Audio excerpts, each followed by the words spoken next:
पुट शहीद थी वियो आहे, अचानक ख़बर मिले थी, लेकिन केतिरे क़दुरु संजीदगी आहे, बुर्दबारी आहे, तहमुल आहे, सबर आहे, जो मुकम्मल पर्दे सां पंहिंजे जिस्म खे ढके करे नबी करीम सल्लल्लाहु अलैहि वसल्लम जे मजलिस में वञी करे हाज़िर थिए थी।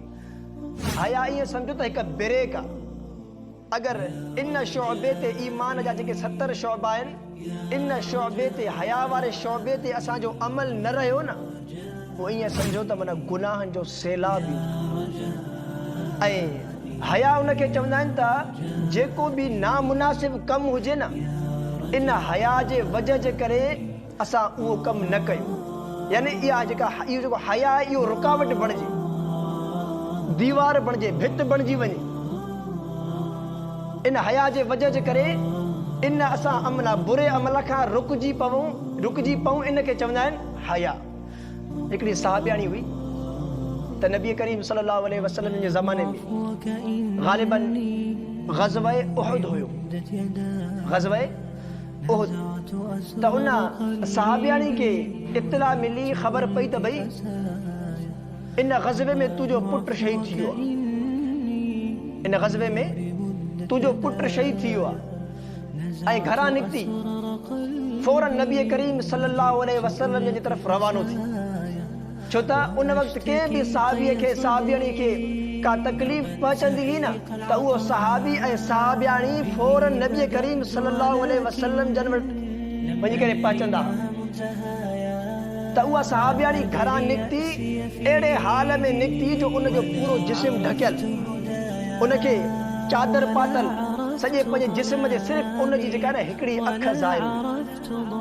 त कंहिं उनखे चयो त भई तुंहिंजो पुट शहीद थी वियो आहे, केॾो वॾो सदमो आहे। तो इन वॾे सदमे जे वक़्तु बि तूं एतिरे क़दुरु पर्दे जो लिहाज़ रखियो आहे जो तुंहिंजो सॼो जिस्म ढकियल आहे, तोखे चादर पातल आहे, सही तरीक़े सां तोखे कपिड़ा पातल आहिनि, सिर्फ़ु तुंहिंजी हिकिड़ी अख ज़ाहिर आहे। अल्लाह, उहा साहबियाणी जेको जुमिलो पंहिंजे ज़बान तां कढियो न, इहो जुमिलो यादि रखण जो। चवण लॻी त इन उर्ज़ा इब्नी फलन उर्ज़ा हयाई, इन उर्ज़ा इब्नी फलन उर्ज़ा हयाई। मां पंहिंजे पुट खे पाण खां परे ॾिठो आहे, मुंहिंजो पुट शहीद थियो आहे, मुंहिंजो हया त मूंखां न आहे वियो न, मुंहिंजो पुट मूंखां शहीद थी वियो आहे, मुंहिंजो पुट मूंखां हलियो वियो आहे, मुंहिंजो हया त मूंखां न आहे वियो न, मां त पंहिंजे हया खे त पाण खां गुम न आहे कयो न। हाणे उहा सहाबियाणी, उहा ख़ातून, उहा औरत, उनजी ज़िंदगीअ खे ॾिसो। ऐं हिन वक़्तु असांजो कहिड़ो हाल आहे। तव्हां सभु माशाअल्लाह फैमिली वारा, तव्हां सभु कंहिं न कंहिं वॾे ख़ानदान सां, फैमिली सां, कबीले सां तव्हांजो ताल्लुक़ हूंदो। त अगरि असांजे रिश्तेदारनि में या पंहिंजे घर में अगरि कंहिंजो कज़ियो थिए थो, त उन वक़्तु असांजे औरतुनि जो छा थो हाल थिए। पंहिंजा गिरेबान फाड़ींदा, मथे ते चेहरे ते चंबा हणंदा, वार पटींदा, रओ उछलाईंदा, कपिड़ा पंहिंजा फाड़ींदा। हालांकि इहो तरीक़ेकार इस्लाम जो न आहे।